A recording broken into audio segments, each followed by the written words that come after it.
Hey Paul, how are you? I'm doing well, Raina. How you doing?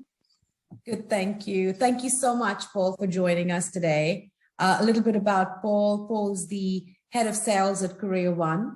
So really excited to be getting his insight here. Tell us a little bit about you, your background, and what keeps you in the sales game. That'll be great. More than happy to, Raina. So, funnily enough, I'd say that I started my journey into the sales side of the world in agency recruitment. And There it you was quite go. interesting because I remember my first interview and being asked, you do realize that agency recruitment isn't just HR because I did do a MBA Mm, specializing in human resources management. It's very much a sales role. You do need to manage clients. You need to tier them. You know your top tier clients, your tier one, two, three clients, and your candidates are more like your product. They are people that I don't want to say that you're selling to companies, but you are building those relationships, and that's how the company makes money. So mhm, you really do manage your almost your whole business unit, and you do the full scope. You are getting contracts signed.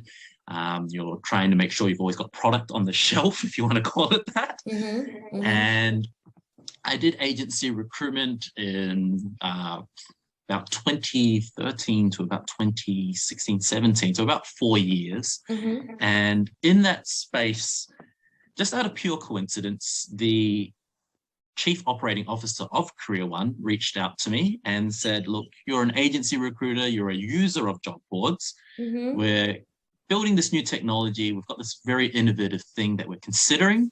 We need someone to head the sales team and take that in and build it out, really. So I met their CEO, I met with management over there.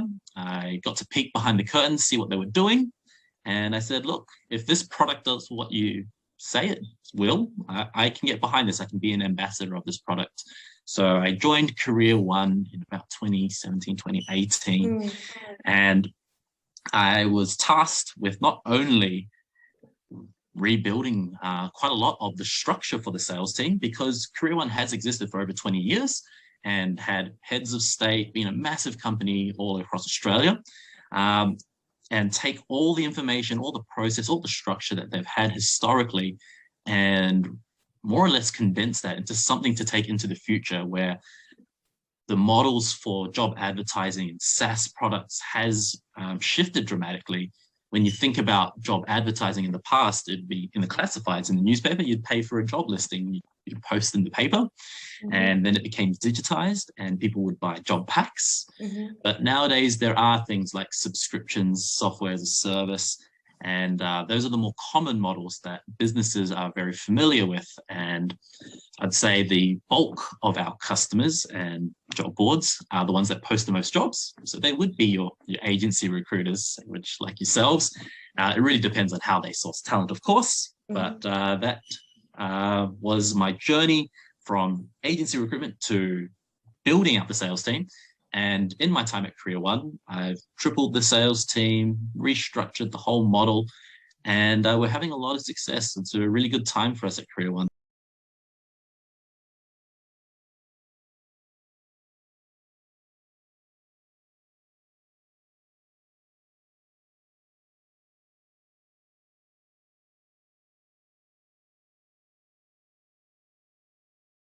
What CareerOne has built is an innovative technology that leverages the data we collect on you as an individual Yep. to more or less build out your experience and match you to the best jobs for you. And not only that, but take in you as a individual as a factor. So depending on what you like to see, what you're looking for, what you're looking at, and how long you're looking at things for, we're putting that all into our machine learning and AI to more or less constantly just serve you things that we think you'd like to see, but Mm, are also meaningful to you, the right jobs for you. So when you think of technology used in places like Netflix, YouTube, Spotify, I'm hoping that most, if not everyone who's watching this online has used one of those platforms before. You will be familiar with the fact that they are a suggestions-led engine, that very rarely do you need to search for what you're after.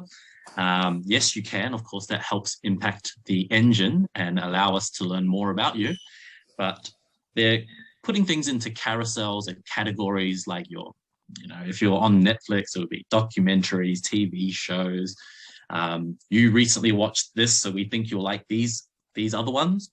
And we've done the same thing for jobs. And the great thing about our space is we usually get quite a rich source of information, which is your resume as a starting point. We learn a lot about your history, where you are, how long you've done jobs for, your education, all of that, your skills. The technology has become so advanced that we're able to really extrapolate a pretty good picture of your skill set on an automated level. So it doesn't feel like you're filling in like a huge questionnaire and giving us an hour of your time just to learn about you. It literally is almost seamless, the experience, where not only is the job hunter feeling like they're just perusing and being served things that are getting more accurate over time, but the same thing for the advertisers too. We're not trying to ask them to fill in massive forms and tell us all these nitty-gritty details. We understand that we get a job listing that gives us a job title, a location, job description, industries. And in that job description, that's a rich source of information that tells us what you're looking for. So we work in a way that almost feels seamless, and we're trying to leverage that technology to match the right people to the right jobs. So advertisers receive better quality candidates, and candidates have just a more streamlined, better experience. So is it very similar to, when you're on LinkedIn and you've got jobs that keep getting sent to you, or like if you're recruiting, you get these pop-ups of more qualified candidates come to you. So it's very similar, I'm guessing, that whole match. So what I'd say is the saved searches and the email alerts and things like that is the natural progression. It went from no information, no data, to people saying, hey, I like these things. I'm going to save these searches. I want to be notified when there are more candidates that have these skills or these job titles. So it's the next progression to that, where it feels just a little bit more seamless.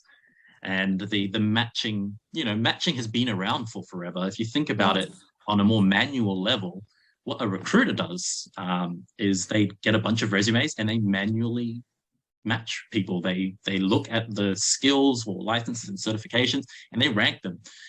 Very often they're going, this is my best candidate, these are my next ones, and these are the ones I'm putting forward. Qualify and disqualify. That's what we're doing on a more technological space on that level.